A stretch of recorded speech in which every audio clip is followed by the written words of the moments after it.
आप कैसे कह सकते हैं कि आप हिंदुस्तानी नहीं है? देखिए, लेकिन हमको ब्रेन वॉश करके कहा कि तुम हिंदुस्तान से नहीं हो, तो we are an artificial entity.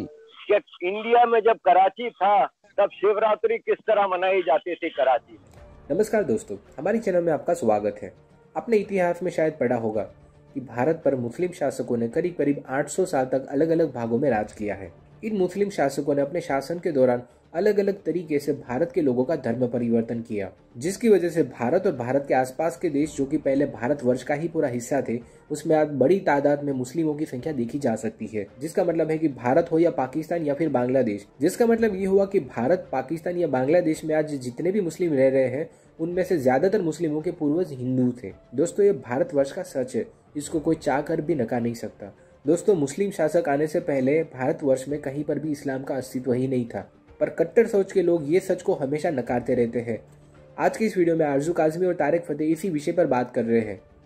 Pakistan media में जारी इस मजेदार चर्चा को जारी रखने के लिए शुरू करते इस वीडियो का अगला भाग। हम आज हिस्ट्री की तरफ चलते हैं, जो हमें बुरी तो लगती है सुनकर, लेकिन हमें सुनना है और हमें कोशिश करनी है कि हमारी जो नेक्स्ट जनरेशन है और जो अभी की यंग जनरेशन है वो अगर कुछ सीख पाए उससे तो बड़ी अच्छी बात होगी। देखें, ये कई सवाल आपने कर दिए। ये आपके दादा भी हिंदुस्तानी, आरिफ के भी दादा हिंदुस्तानी, मेरे नाना दादा भी हिंदुस्तानी। आप अंदाजा लगाइए कि अगर आप किसी शख्स को मिलते हैं और उसकी एथनिसिटी पूछते हैं तो वो अपने आबो अजदाद से रिलेट करता है ना। कोई इटालियन ये तो नहीं कहता कि मेरे दादा परदादा फ्रेंच थे लेकिन मैं इटालियन हूँ, और अगले मेरी नस्ल जो है वो होगी पोलिश। ये सिर्फ आपको ये जहालत पाकिस्तान में नजर आती है कि हम तीनों के परदादा नाना जैसे भी कहें 2 जनरेशन पहले हिंदुस्तानी थे, और हम जो उनकी औलाद हैं वो हिंदुस्तानी नहीं। पहले तो इसको समझिए। तो जब आप वो बात है कौवा हंस की चाल चलती है, वो अपनी चाल भूल जाता है। और पूरी दुनिया इस्लाम में ये वाहिद इलाका है जहां के लोग अपनी जमीन से शर्मिंदा बहुत हैं। यानी इनको, आपके फॉरेन मिनिस्टर को देखिए, वो तो नाम स्टैंप हर जगह लगाते हैं, मेरा हिंदुस्तान से कोई ताल्लुक नहीं, मुझे तो किराए पे कुरैश लेके आए थे यहाँ पे और मैं आपको तवीज़ें बांटूंगा, आप दुआ करें, आप किसी की बैलगाड़ी ठीक हो जाएगी, ये दुआ पढ़ लीजिए तो शायद कल बारिश हो जाएगी। ये हम बन गए कि वो लोग जो इस धरती के दुश्मन थे, जिन्होंने यहाँ कत्लेआम किया मुसलमानों का, वो हमारे हीरो हो गए। जिन लोगों के साथ हम पैदा हुए, बड़े लिखे कई जनरेशन से, अब आरिफ जो हैं ये इनका सिंध से या आप समझे मेमन बरादरी से ताल्लुक है ना आपका आरिफ भाई, तो या गुजराती या मेमनी बोलने वाले लोग को अब एक कंप्लीटली डिफरेंट आइडेंटिटी से बोलना पड़ता है ना। आपका ताल्लुक भी, आप शायद इलाहाबाद से हैं या यूपी से हैं, आप कैसे कह सकते हैं कि आप हिंदुस्तानी नहीं है? देखिए, लेकिन हमको ब्रेन वॉश करके कहा कि तुम हिंदुस्तान से नहीं हो। जब आपको जमीन से उखाड़ दिया तो आप कहीं के नहीं रहे। इंडोनेशिया में किसी को शर्मिंदगी नहीं कि वो जावा का है या सुमात्रा का है या मले का है। आपके मलेशिया के जो प्राइम मिनिस्टर थे महातिर मोहम्मद, उनको कोई शर्मिंदगी नहीं कि उनके दादा जो थे वो पश्तून थे और उनकी अम्मा जो थी वो मलेशिया से थी, तो वो मैले कहलाए। श्रीलंका में किसी को नहीं तकलीफ है कि वो कहाँ के हैं।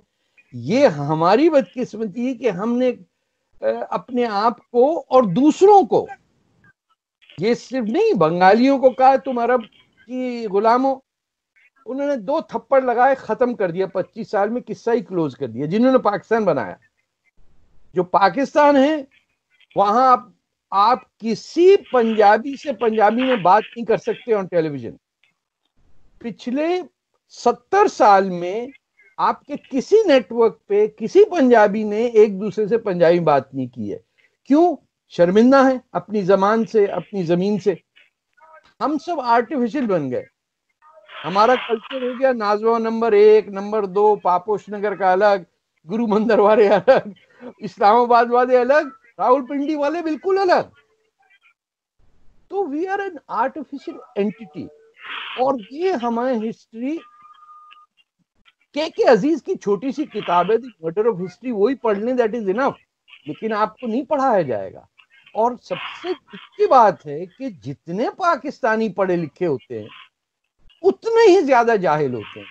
हमारे यहाँ सिंध में आके कह रहे हैं कि मीरपुर खास की जबान जनाब उर्दू होनी चाहिए। अरे पास में देखो, अमरकोट का नाम उमरकोट कर दिया। आप अंदाजे लगाइए, पाकिस्तान का एक ही शहर हिंदू मेजॉरिटी था, भुट्टो साहब के जमाने तक वो अमरकोट कहलाता था, उसको उमरकोट कर दिया। वो जो कल्चर था हमारा कि उमरकोट के पास हिरन मिलते थे, 71 की जंग में पाकिस्तान के फौज ने आके उस इलाके से हर हिरन को, ये सॉरी हिरन नहीं, मोर खाली कर दिया, खा गए सब। हमको बना दिया ऐसा कि लोग इंडिया में अब पाकिस्तान के पंजाबियों को सुनते हैं ना टीवी पे, तो एज कॉमेडी सुनते हैं, क्योंकि कोई उर्दू बोलना ही नहीं जानता। आपको ये नहीं पता ना लोगों को। जब एक ही सूबे का क्या आप इलेक्शन होगा, जब मेजॉरिटी मुसलमान जहां रहते हैं वहीं का शहर होगा ना पाकिस्तान का कैपिटल। आपने कराची को बनाया जो हिंदू मेजॉरिटी थी, आपने कहा नहीं ये कैपिटल है और यहाँ उर्दू जबान होगी और हिंदुओं को निकाल दो, बाकी सारे अनपढ़ हो गए। पूरे हिंदुस्तान में एक जगह मगरमच्छ रहते थे, वो मंगोपीर कहलाता था। आपने उसको ऐसा क्लीन चैप्टर किया, उन्होंने कहा भाई लखनऊ नहीं है और अगर बगदाद नहीं है तो भैया ये क्या हुआ। उन्होंने कहा मगरमच्छ को तो जानते। We destroyed everything. हमने तो वो हिंदू टेम्पल है जो एक मड वल्केनो है, नानी का मंदिर कहते हैं उसे बलूचिस्तान में, मैं नाम भूल रहा हूँ, महलाज कुछ ऐसा है। वी इरेडिकेटेड दैट,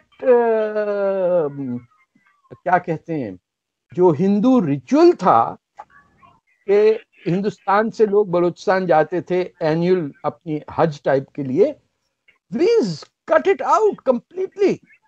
और ऐसे भोले बन के बैठे, हमें तो पता भी नहीं क्या हुआ, हो गया होगा, हमें क्या पता। जैसे एक जगह आपको पता ही होगा, लालपुर का नाम जो है बदल के जो है उन्होंने, जहाँ पे कभी शाह फैसल गया तक नहीं है, यहाँ पे ये कहा जाता है कि उसने कभी वहां कदम नहीं रखा, फैसलाबाद नाम कर दिया।